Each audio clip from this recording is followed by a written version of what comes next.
So I love that song. As I was thinking about it this morning, learning how to dream, and I thought, I sure can do nightmares easily. I mean, in a heartbeat. I don't need to learn how to. I'm talking about daytime nightmares. You know what? Something goes wrong, and I'm sideways, right on, Technicolor, visceral, the whole thing. So what we're going to be talking about today is doing a 180 with that. And like the song says, we don't dream as easily or as effectively or as pervasively as we do with that other thing, as I just mentioned. So in a way, it is kind of a learning process. Learn how to dream.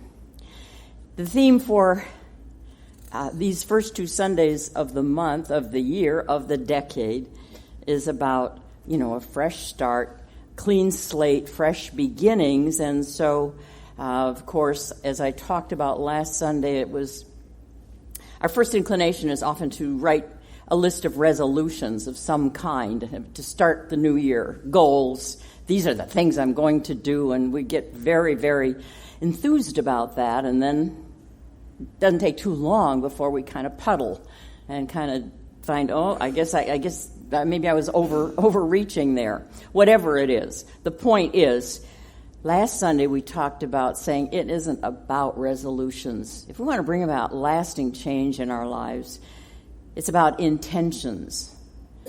It's about setting the tone for the new year with intentions. And then today we're going to talk about taking that a step further with feelings. But let's talk about just a review quickly of resolutions and how they're different, or how intentions are different from resolutions. See, resolutions are usually about trying to change the outer conditions of our lives, our weight, our fitness, our budget, our way of behaving. It's about changing those things. That's not all bad. But the limitation is that we can never bring about lasting change in a condition simply by addressing that condition. We can do it short term, no question about that. But long term, we can't. And that's the message that you hear every Sunday. And why do you hear that here every Sunday in some way? Because it is one of the fundamental principles of science of mind, is that the way to bring about lasting change in any condition in our lives is not to look at that condition, but to look at the perspectives, the attitudes, the beliefs, the consciousness behind those conditions. That's where the condition originated, not at the level of the condition. That's just an outpicturing of what's in our thinking, our consciousness, subconscious, often. And that's why when we say consciousness, we're talking about more than just your conscious day-to-day thoughts. It's your perspective, your attitudes, your beliefs. And so intentions, then, are about changing and expanding our consciousness. Changing and expanding those perspectives and those attitudes and those beliefs that created our conditions. And by the way, let me just remind you, too, that you can set an intention for at any time of any day and any number of times during the year. I do it often when I remember and, when I'm fully conscious. I do it before a meeting, before I do a project, before a trip, before a medical procedure. You get my idea there? So you can set an intention before any of these kinds of things. And the way to really bring transformation to them is not to try to say, at the level of condition, what's going to happen. You set the intention. So the 4 characteristics of intention, again, just a quick reminder. And by the way, these are all on the podcast on our website for free if you want to get a review of the whole thing. 4 things about intentions. The first thing is an intention has little or no reference to form. The second thing is an intention is open-ended to the point where you could never, ever completely check it off as, now that's done. An intention, third thing, is it does not require anybody or anything to change in order for that intention to start to manifest. It doesn't require. So often we'll set a resolution and we'll say, yeah, and certainly this job has to change, this financial situation this person has to change. Intentions are way beyond that. They don't require any of that. although ultimately those things may change as a result of our intention. All right, so they don't have any reference to form. They're open-ended. They do not require a specific person or thing to change. And the final thing about an intention is that once you set that intention, you don't have to wait to see it manifest. It will start manifesting in your day-to-day living in sometimes the tiniest ways. But if you're paying attention, you'll start to see it manifesting. And then, of course, it will manifest in that particular thing that you have in mind. Now, last week when I was talking about setting intentions, I quoted from Alan Cohen, who wrote, "Before you do your to-do list, why not create your to-feel list?" When you're thinking about this year, how do you want to feel? When you're thinking about a change that you want, how do you want to feel? And that was kind of a lead-in to today. Because the truth is, feeling is what energizes our intentions. And so we're going to explore just how to set the tone for the new year, not only with intentions, but with, I'm going to say, intentions on steroids. How's that? Intentions that are energized by feeling. Now, that's not a new idea. You've heard me talk about it before. You've heard it in many other, no doubt, from other presenters who are talking about new thought, science of mind, and this way of changing our lives. But let me remind you, one of the classic teachers of this was a man named Neville Goddard. Neville Goddard was a popular and a very brilliant spokesperson of the New Thought movement back from 1905. He was born in 1905, lived to 1972. So he's kind of a semi-contemporary with some of us. But he was one of the early...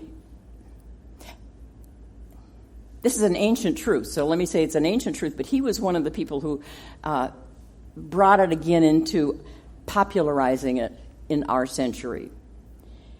And here's what he wrote. Live in the feeling of being the one you want to be. Make your future dream a present fact by assuming the feeling of your desire already fulfilled. That's kind of a mouthful, isn't it? Let me say it again. Live in the feeling of being the one you want to be. And make your future dream a present fact. And how do you do that? By assuming the feeling of your desire already fulfilled. Now, we can do that in small snippets. I'm sure you all have done it. I have. But it's not so easy to sustain. It's kind of challenging. So he broke it apart in emphasizing it in three elements: imagination, assumption, and feeling. And he wrote, and this is deceptively simple, but it's simple. He wrote this. He said, imagination is your ability to assume the feeling of a greater concept of yourself. You can do that. Imagination is your ability to assume the feeling of a greater life right now.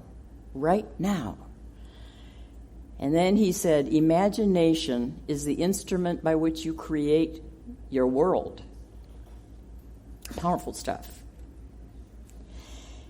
And then, see, one of the things woven through this, again, is bringing it into the now moment. So he said, the future becomes the present when you imagine that you already are what you will be when your assumption is fulfilled. See, we have this tendency to futurize, don't we? We probably can say, yeah, I get the part about imagining a beautiful, wonderful new situation, scenario, life, me. I can do that. But we put it in the future. And I know it's going to happen. And the thing is, and I believe even in Bob's song, he said, but it's got to be right now. Bring it into the now, and that's the challenge. So let's talk about our imaginations again. It's such a capacity. It's not just a wool-gathering fantasy. It's powerful and it's creative, and it's endless. Great minds have acknowledged it. You've heard me say many times, and others have said too, what Einstein said about imagination. I mean, there was a great mind who was all about facts and science. And yet he said, imagination is more important than knowledge. I wish I'd have known that in high school. Imagination is everything. It is this is still Einstein. It is a preview of life's coming attractions. He said, logic will take you from A to Z. How many of you are logical people? Pretty much. Most of us, yeah. Logic will take you from A to Z, but imagination will take you everywhere. It is the preview of life's coming attractions.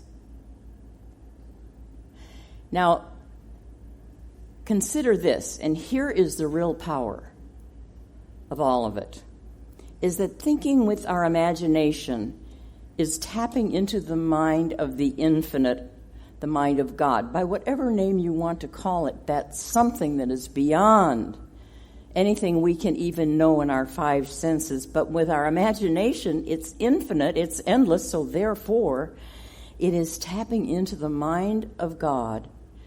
It is tapping into that realm of pure potential where anything is possible. Anything is possible. The biblical passage says all things are possible to those that believe.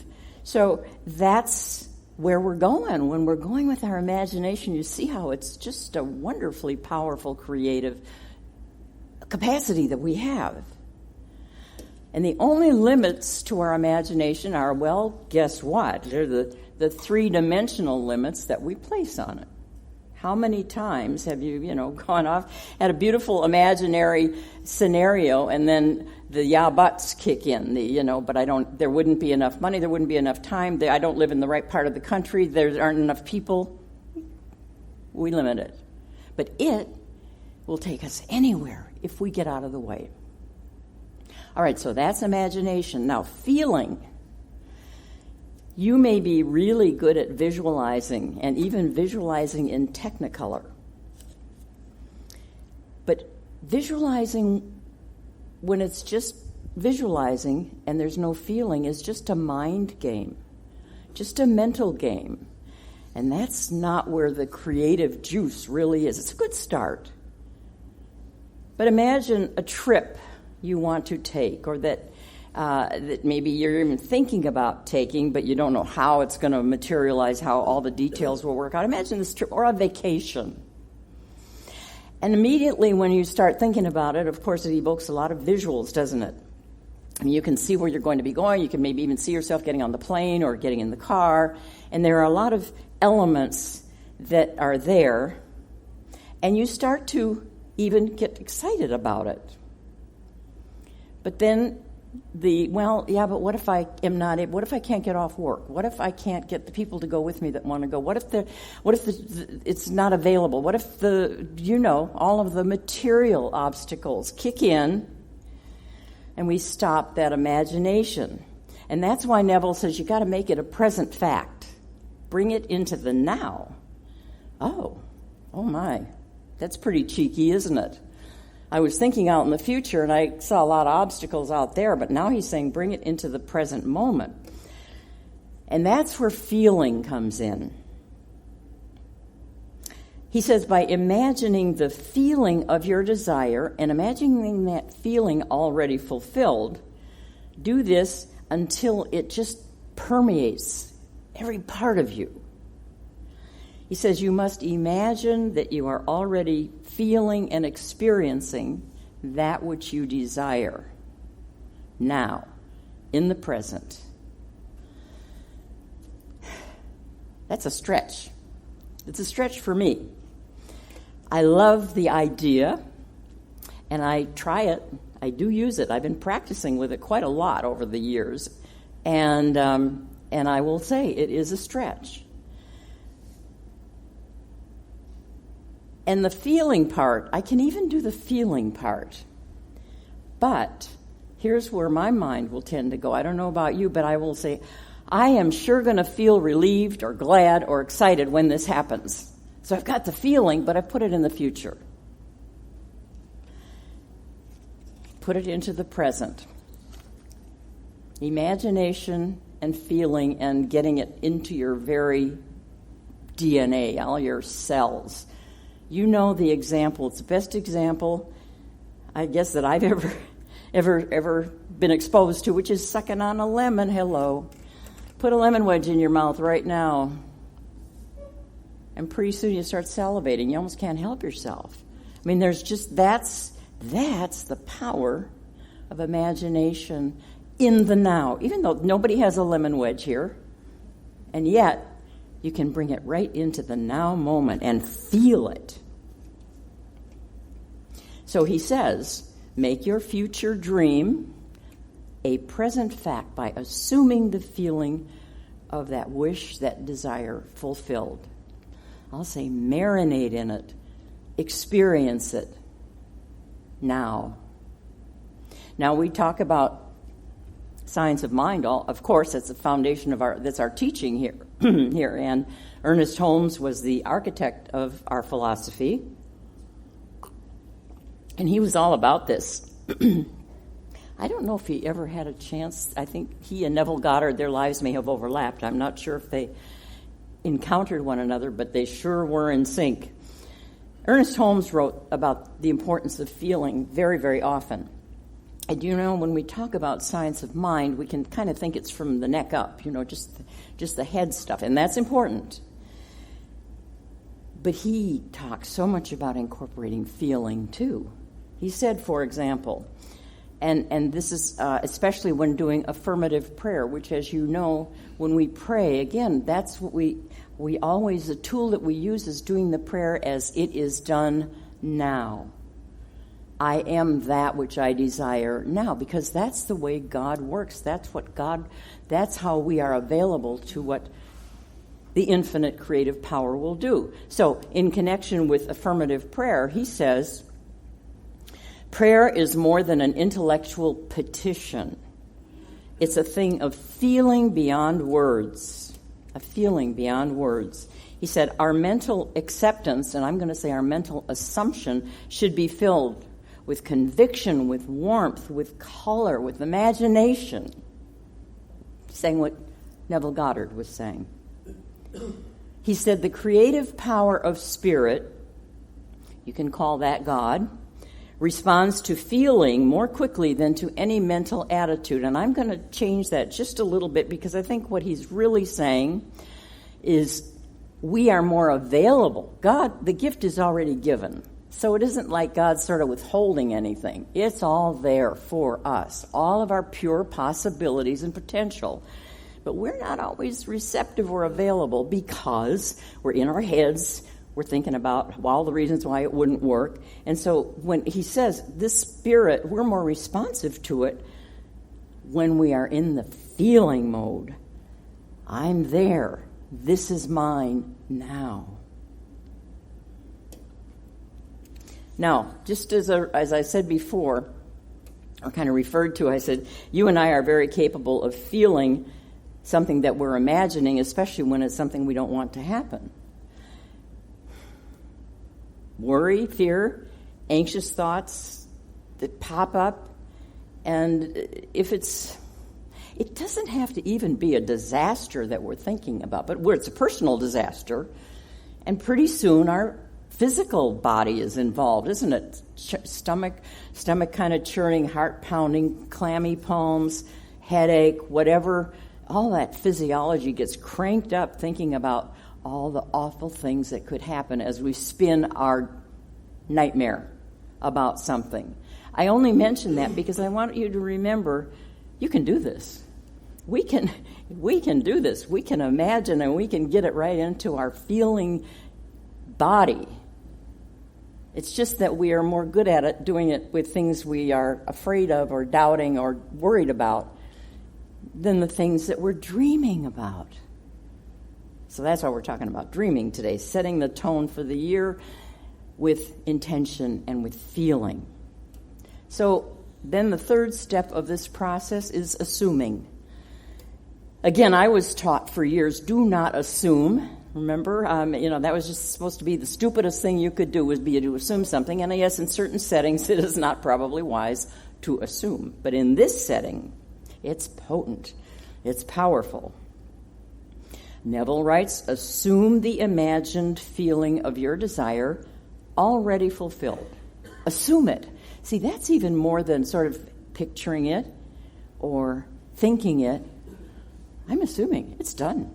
I assume it's, next I'm going to go on and do something else now because this is taken care of. Assuming is powerful. He says you must assume the feeling of the desire fulfilled until your assumption has all the sensory vividness of the real experience. Get into it. Now, this can be kind of fun. Get into it, really feeling it. It says you must assume that you're already experiencing that which you desire, feeling it. Have to be single-pointed about it, single-minded about it. The way he puts it is, assume the feeling until this feeling crowds out all the ideas and feelings that are to the contrary. So that takes some doing. Because I don't know about you, but I tend to ricochet back and forth. I can get there, and then I'm back on the other side of the but what ifs. And then I go, wait a minute, come on, Karen, come back. Feel it, assume it, it's now. So it takes practice. And he says when it's really, really powerful, I can tell you this, it's powerful even when you haven't perfected this to the point where you're always in the imagining, assuming, feeling mode. But it's even better the more we can have it just be our MO. Of course it's done. Of course it's perfect. Notice I'm not saying how, whatever my dream is, whatever I want, I'm not saying, and of course this is how it's going to play out and this is who's going to be doing it. That's up to the universe. That's up to infinite possibility. But I can totally assume the outcome, the intention, to be one that is fulfilling, that is expansive of who I'm here to be. So, to imagine it, to feel it, to anchor it by assuming it, that is a powerful formula. Wayne Dyer wrote a book based on all of the writings of Neville Goddard. And the book he wrote is called Wishes Fulfilled. And the subtitle is Mastering the Art of Manifestation. And he draws on the writings of Neville Goddard. And the way he put it is this. He said, begin retraining your imagination so that it accepts the idea that anything placed there is not for a future experience. So catch yourself. When you're imagining something wonderful, say, and it's not in the future, it's now. It's now. Start retraining. He said, it represents your reality right here and right now. He used the example of what, he was a prolific author, wrote many, many books, Wayne Dyer did. And he used the example, he said he would first create a book jacket and then tape it around another book. And then as he began writing, that was kind of his tangible way of assuming and visualizing and imagining and feeling it. And he said when he would see that then, he said, I have no fear then, no worry about whether or not I'll complete this or any awesome undertaking because it's already complete in mind. It's already complete. He said, then when I'm in that place, I simply allow the energy to flow from my heart onto the pages. It's like let go and just let it flow. Often when you do that, it'll surprise you, but always in a good way. As Neville says, assumption brings the invisible into sight. Assumption is seeing with the eye of God. And Wayne Dyer put it this way. He said, my imagination is where my thoughts are the thoughts of God. Thus, God as me is creating what I know is already present. This is so important to keep in mind as you're doing all of this. You're co-creating with the infinite. You are not alone. You're not having to do this with just all by yourself. You have the power of the whole universe at your disposal, and you're tapping into it when you are allowing your imagination to be fueled by feeling and then assuming, well, of course, it's already done. We talk about the infinite, and infinite is almost beyond definition because if you define it, then it's not infinite anymore. But that said, infinite is without any forward or backward time. Remember that. If it's endless and infinite, it doesn't have this has to happen before this can happen. That's why when we're using this process, we can say, it's done now. In my material world, no, it's not. But in my imagination, it is. And then that informs my material world. So I have a tool I'm going to give you, and this is going to be your takeaway today. You're going to get to practice with this. You're not going to do it today. I'm just going to give you this to take home with you. So just take one and pass it on, if you would.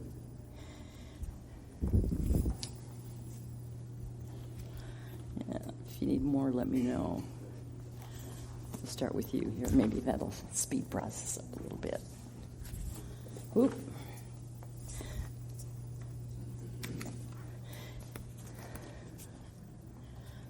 Everybody got one?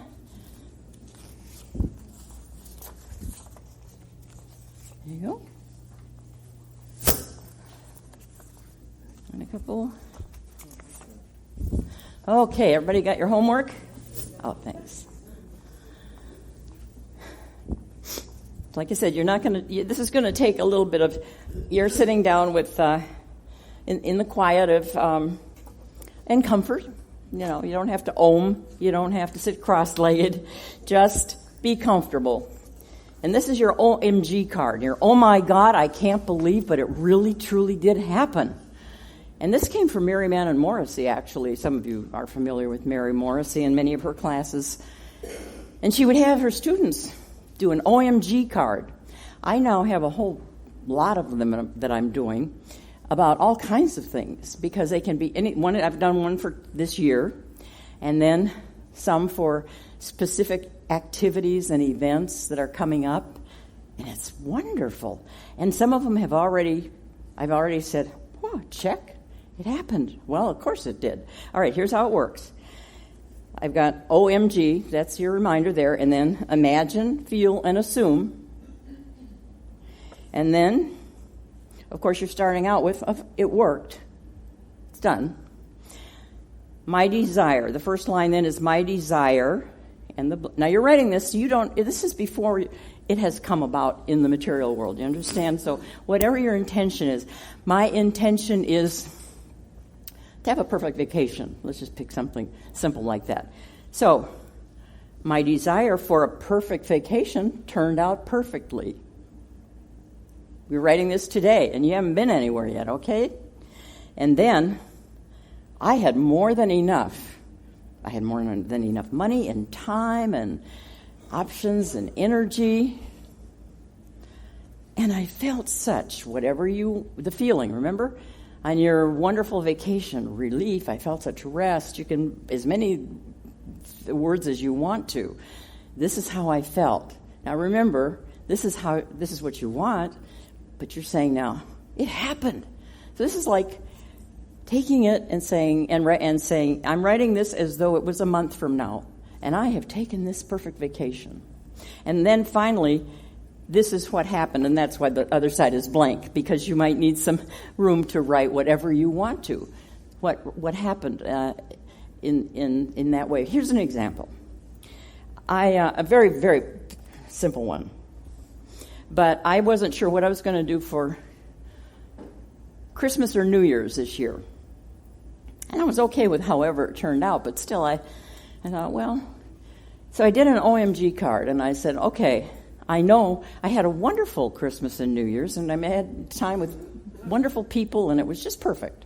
Something like that. Maybe there were more details. Maybe were a couple of exotic presents that I got. No, I didn't put that in. I'm a newbie at this. I no sooner wrote that, then I went out to go do some errands. I didn't get to the end of my block, and my neighbor comes out, and he says, here, he gives me an invitation to a New Year's Day party that they're having. I mean, now, I would have gotten the invitation eventually, I'm sure, but the idea was I'd just written that down, and there he is with it. It's just as though it was, intended.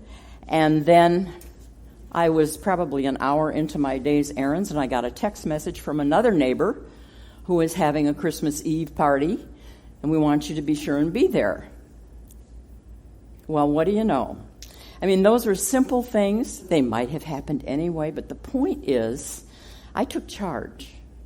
And I didn't say how it had to turn out. I knew what I wanted to feel. And in retrospect, I know I can say, I got two invitations for New Year's Day. That's right. One of them is sitting right here. And can I mention your name? Amy had a beautiful New Year's Day open house. All of you, I think, were invited if you'd have been around to give her your contact information. There were 2 invitations, that's right, for New Year's Day. So the point is, you can do this. Start with something small and set the tone then for this year in a way that is not out of reach. It's all within reach. And to anchor this, Bob's going to sing another one of his original songs, which is you're going to say, oh yeah, I get it. Living the dream. And so it is. Happy New Year.